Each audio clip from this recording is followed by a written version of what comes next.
Good morning and welcome to Highway Christian Fellowship Online. We are so glad to be part of your day today, and we trust that the message will be an encouragement to your walk of faith.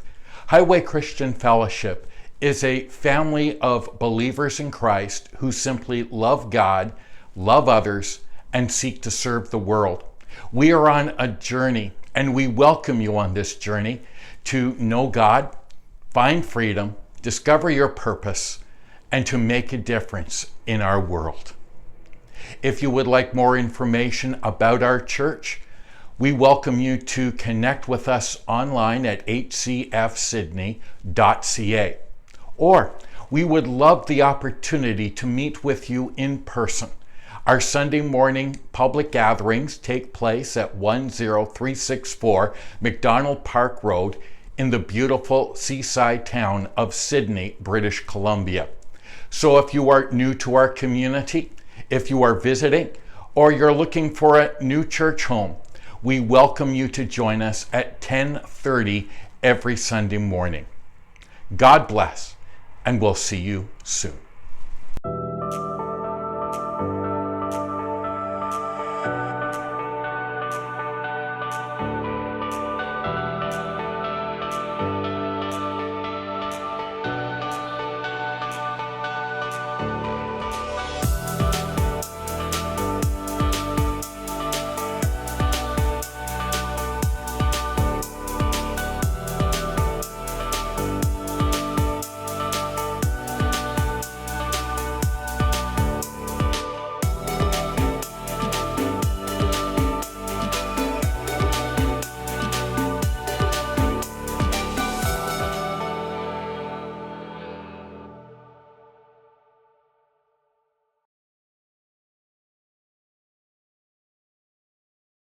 This morning I am beginning a brand new series that I've entitled After Easter, A Journey to Pentecost. And for the next several weeks, we're going to be going through the Gospels and the book of Acts as we consider the encounters, the teachings, and the commissioning that Jesus gives to his followers.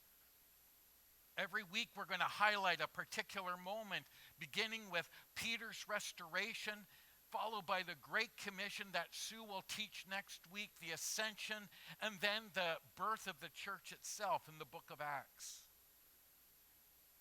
But as I was sitting and we were worshiping together, I just felt the Holy Spirit nudge me, because there is a message that he wants to share with somebody here today.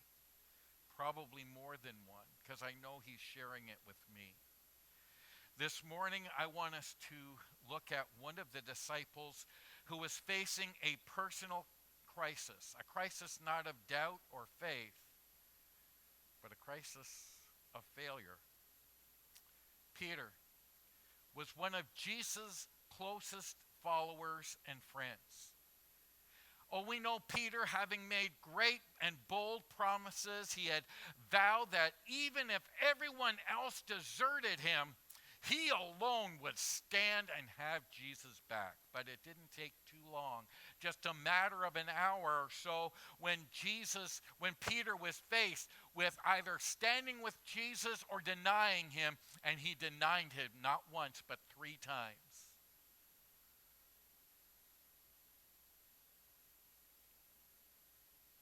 He was in a moment of crisis. Peter failed miserably. Can you imagine how heavy that must have weighed on Peter's heart? After all the miracles he had witnessed Jesus do, after walking with Jesus on water, after declaring that Jesus was the Messiah, in a moment of crisis, in a moment when he should have stood, Peter failed. And some of you know exactly how Peter would have felt. You know what it was like. You know what it is like. And maybe today you are here and you are realizing and you're remembering the moments in your life where you blew it. Oh, you started strong. You started with all the great intentions. You started with all the great desire, but before you knew it, you were flat on your face spiritually. Whether it was fear, shame, or regret, you wonder if God could ever use you or speak to you again. Maybe you've asked yourself, is my failure too great for God's grace? Well, I've got some great news to share with you today. Are you ready to hear it? I want you to hear this good news that Jesus does not leave us alone in our failure. For there is no failure that is final with God. When we fall short, Jesus meets us just as where we are. He restores us in love, and he calls us to follow him with his purpose.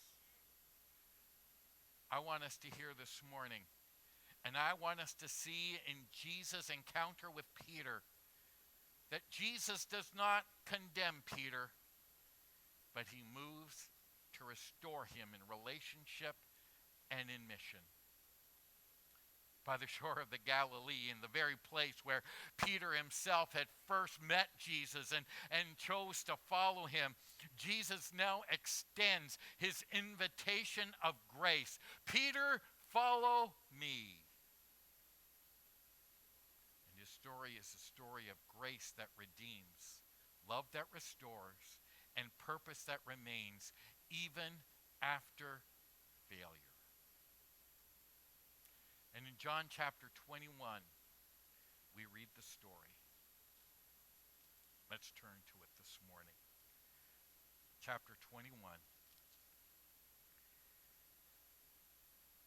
I'm beginning to read at verse 1. Afterward, Jesus appeared again to his disciples by the Sea of Galilee. It happened this way. Simon Peter, Thomas, also known as Didymus, Nathanael, and Thomas, also known as Didymus, Nathanael from Cana in Galilee, the sons of Zebedee, and the two other disciples were together. I'm going out to fish, Simon told them, and they said, we'll go with you. So they went out, got into the boat, but that night they caught nothing. Ever felt like that?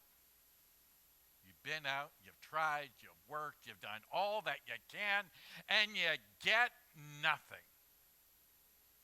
Two questions that come to my mind is, number one, what were they doing fishing in the first place? Here they had gone through the Holy Week from the upper room to the cross. They followed Jesus all the way. They saw him die. They witnessed him alive. Jesus gave them instructions. Now go and meet me in Galilee. And so they do. And there they are by the beaches that were so familiar to them. And they waited. And they waited. And they waited some more. And absolutely nothing. What were they going to do?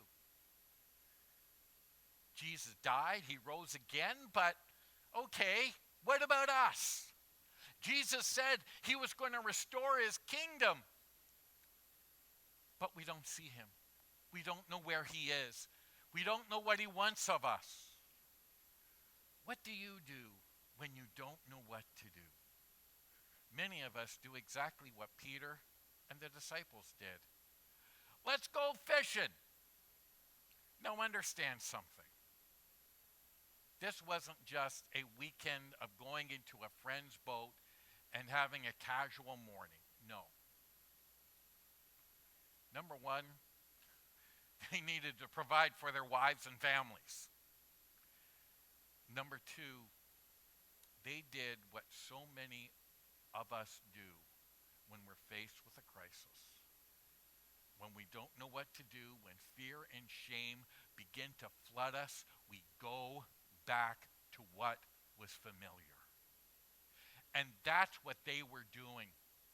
They were going back, and even though Jesus said, wait for me, they couldn't wait long enough. So they went back to do what they always did. Isn't that true how we often respond just go back. We just turn back.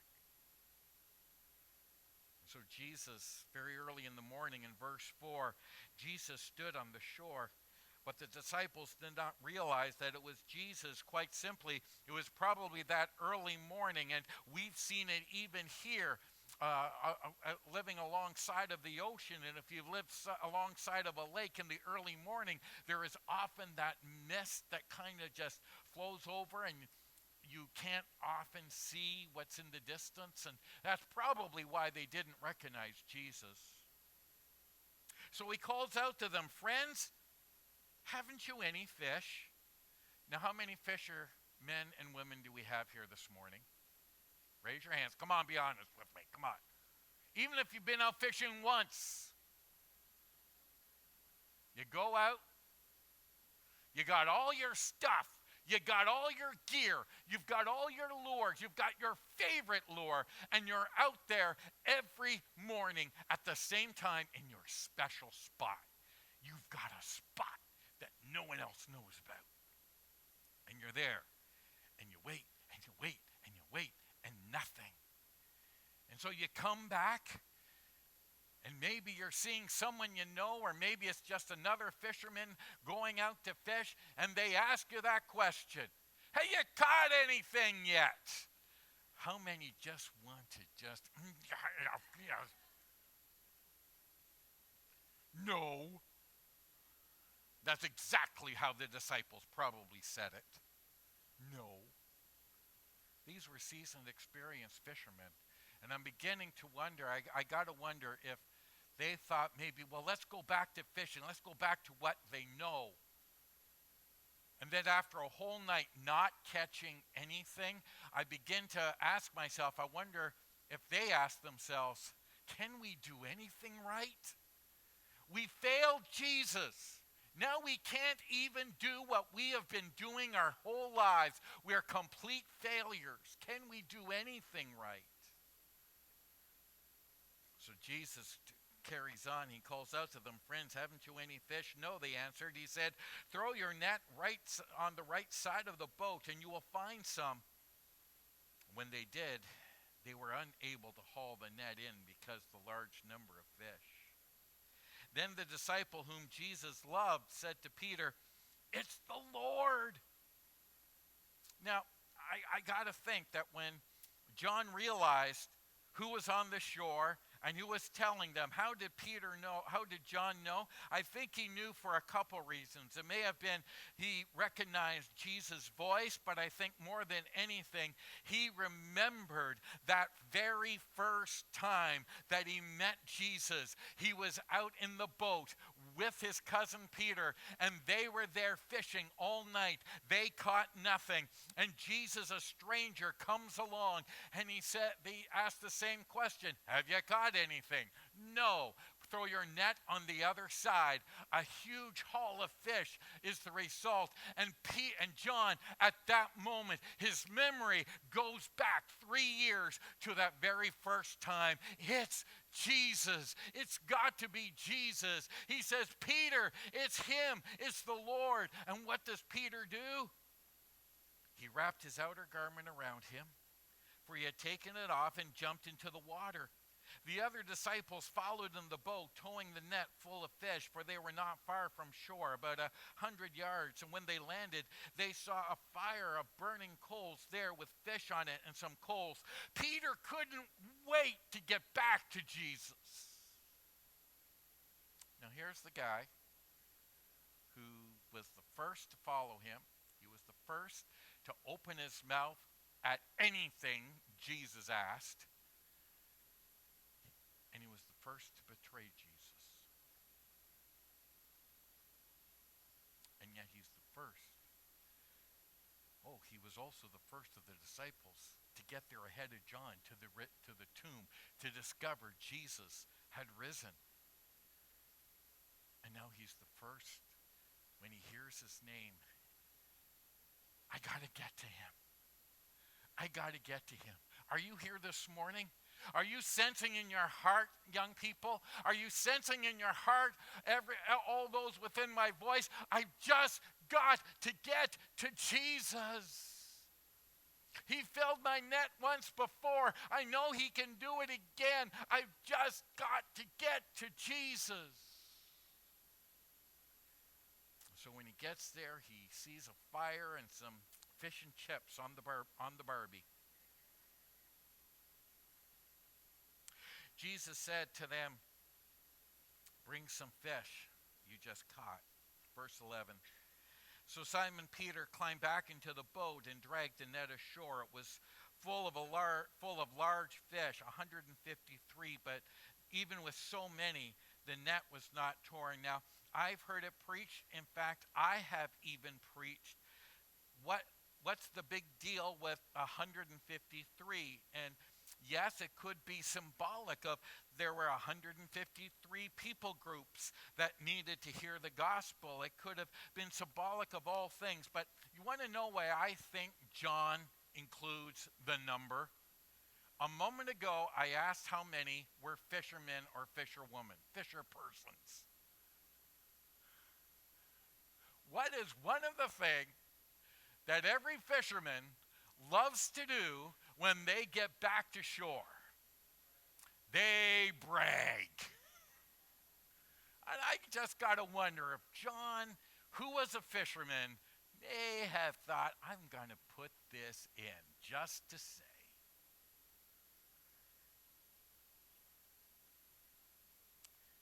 And so they get there, they see the fish. And Jesus invites them in verse 12, come and have breakfast. I love this.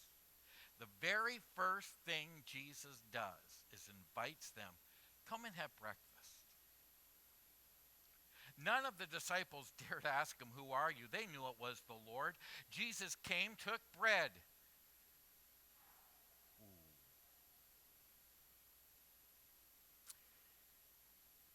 Jesus came, took bread, and gave it to them. The same with the fish.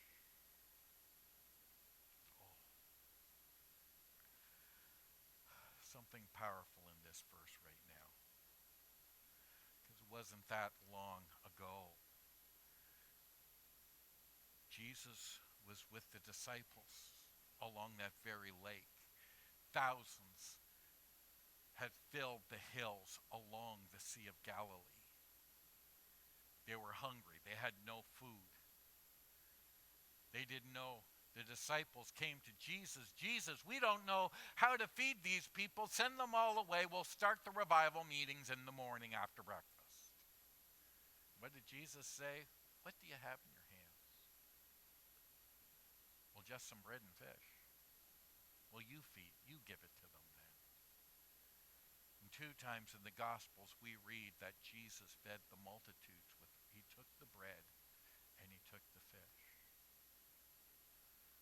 But then I'm remembering another time where he's with the disciples in an upper room. They're all waiting for their battle orders. And Jesus has something else in store. He sits them down, or they are sat down, and there he took bread, he broke it, passed it among them, and said, take, eat, this is my body, which is broken for you. And here he is now, the risen Son of God in his resurrection body, and he once again says to his disciples,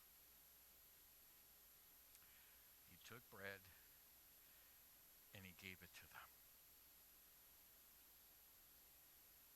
This is now the 3rd time Jesus appeared to his disciples after he was raised from the dead. Then after they have breakfast, I'm sure they had the WM come and help clean up after them. Okay, that didn't fall where I wanted it. They called Colleen and her team and they just did everything.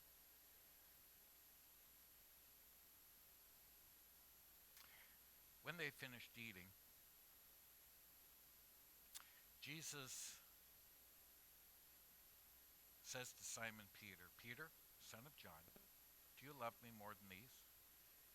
Yes, Lord, he said. You know I love you. Jesus said, feed my lambs. Again, Jesus said, Simon, son of John, do you love me? He answered, feed my sheep. He said, yes, Lord, you know that I love you. Take care of my sheep. And the third time he said to him, Simon, son of John, do you love me? Peter was hurt because Jesus asked him the third time, do you love me? He said, Lord, you know all things. You know that I love you. Jesus said, feed my sheep. Very truly, I tell you, when you were younger, you dressed yourself and went where you wanted. But when you are old, you will stretch out your hands and someone else will dress you and lead you where you don't want to go. Jesus said this to indicate the kind of death by which Peter would glorify God. Then he said to him, follow me. Jesus addresses Peter by his full name, Simon Peter. This goes back in the first chapter of John's Gospel 3 years earlier when they met Jesus for the very first time. And Peter is realizing, okay, no one calls me Simon Peter but my mother when I'm in trouble. But this wasn't about Simon Peter being in trouble. Jesus was about to do something that Peter never expected or asked for. He addresses Peter by his full name, just as he had when he was first called to follow. And he was wanting to remind Peter, Peter, remember when I called you 3 years ago? That call hasn't stopped.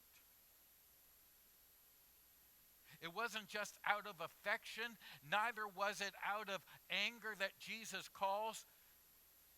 Jesus calls him out of remembrance. Peter, my call hasn't changed.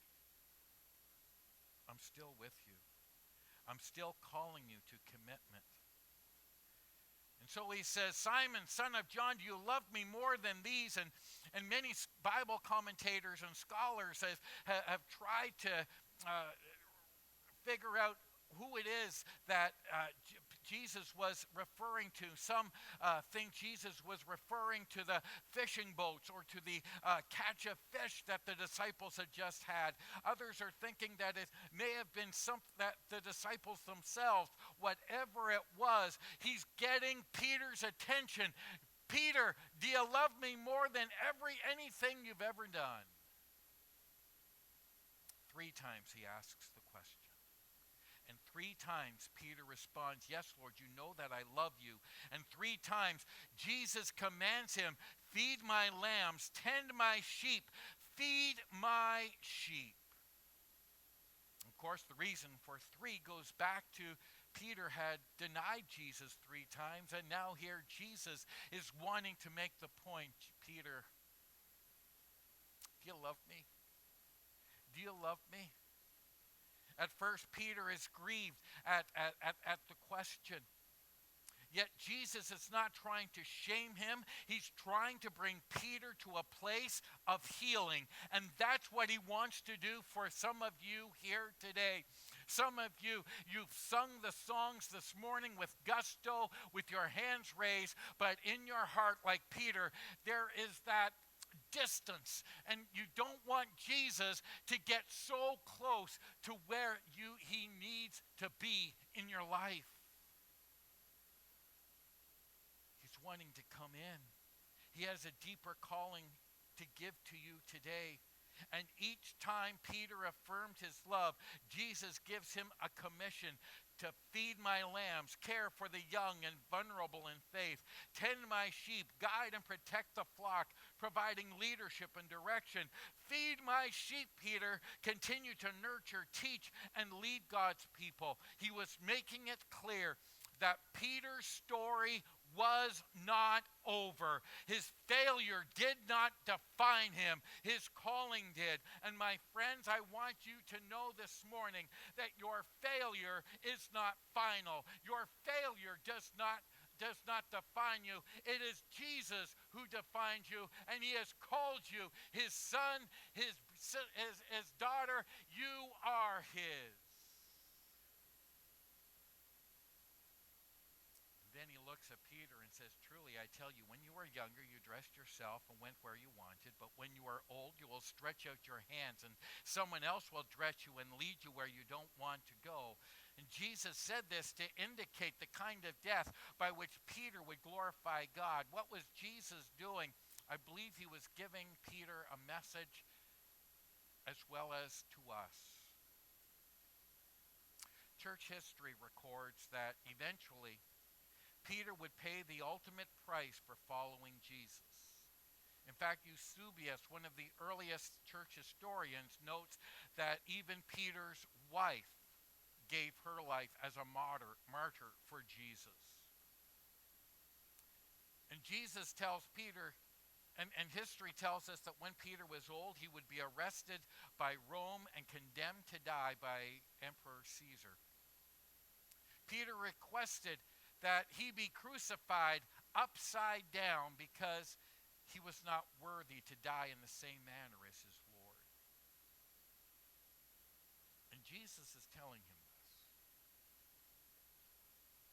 He's telling him, Peter, your call is still there, but you got to know something. I got to let you know now, this is how it's going to end.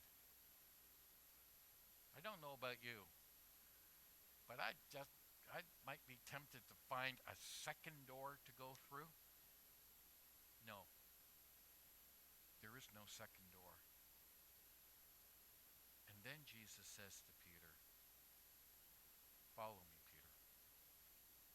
Follow me. It's not the fish. It's not the boats. It's not what's happening to John. It's not what's happening to your brother Andrew. You, follow me. The first command to Peter was, come and follow me, and I will make you fishers of men. Now, 3 years later, after he had fulfilled a horrendous failure, Jesus still says to him, and he says to you, keep on following me. Jesus is frank with Peter that the life of faith is not for the faint-hearted. I've heard it said, well, it's simple to believe in Jesus, but it's not easy to live for him. And that's true. Jesus himself said in Matthew 16:24, if anyone wants to follow after me, let him deny himself, take up his cross, and follow me. Jesus is calling us to follow him today with everything. Have you ever felt like you've messed up so badly that God can't use you? Peter must have felt that way, but Jesus is in the business of restoration. He does not define us by our worst moments. He calls us forward to follow him in love. Can we see that movie now, Louisa?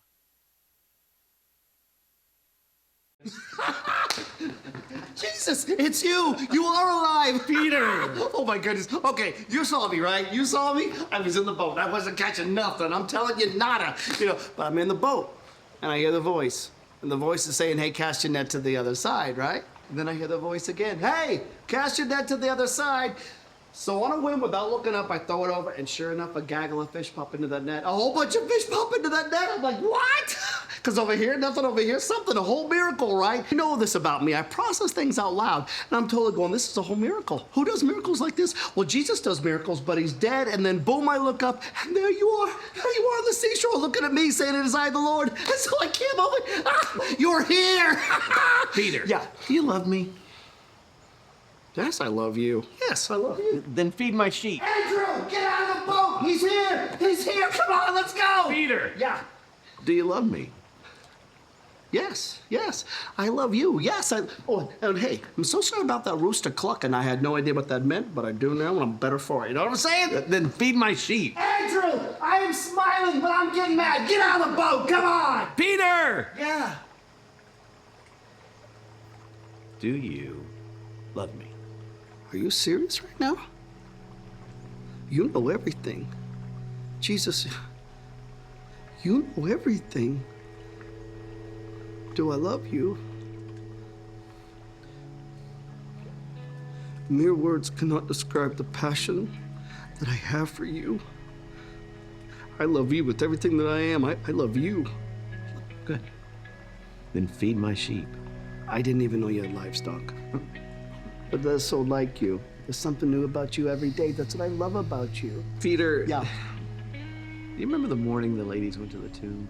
Yeah, we were all in the upper room trying to figure out what to do next, right? And then Mary comes running up. And in my defense, I thought Mary was saying, beehive, beehive, beehive. And I'm like allergic to bees, like keep them out, right? But as she kept getting closer, I heard her correctly, and she was saying, he's alive, he's alive, he's alive. We're all looking at each other, we're all confused, right? And we're like, who? And she said that the tomb was empty, and there was an angel there.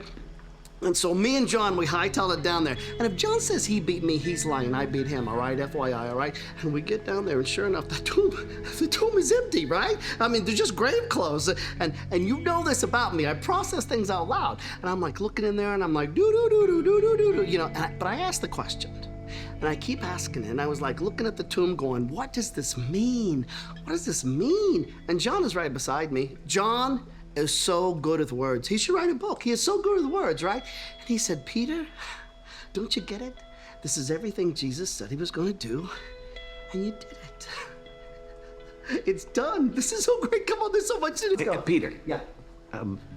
What did the angel say to Mary? I just said, go tell the disciples and Peter that everything is okay. He has risen. You've risen. Come on, let's go. The angel said, Go tell the disciples and Peter.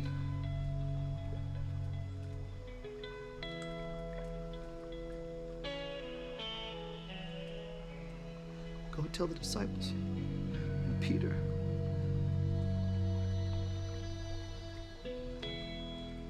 You said my name.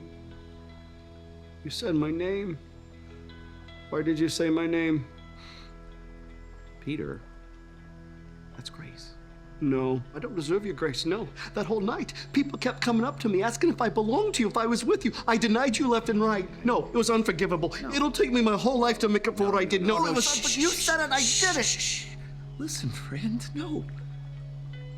What I did for you on the cross was meant to take what is unforgivable and make it forgivable. Peter, it's not about you and what you've done.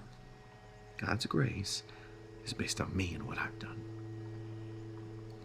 That's grace, my friend. That's grace.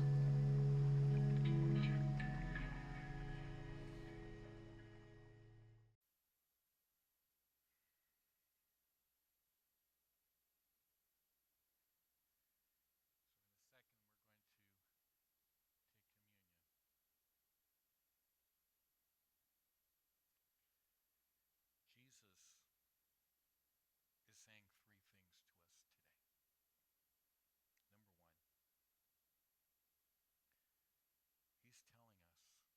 Number one, he's telling us Jesus can take your failure and make you a success. He wants you to know that he can take your old life and give you a new one. And he's offering you the opportunity to experience his grace to change forever. He's offering you this opportunity today. He is pursuing you. He's out to rescue you. And he's ready to make your failures a success.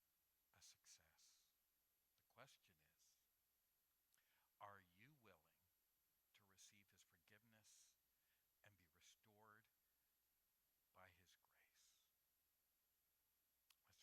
Father, we trust that today's message has been an encouragement to you.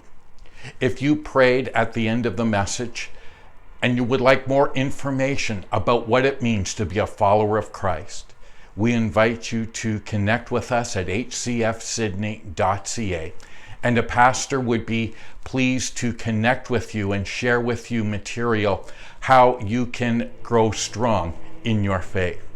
If you would like to contribute to the ministry of Highway Christian Fellowship, you can do so online through our website, again at hcfsydney.ca. God bless. Have a wonderful week, and we'll see you again next time.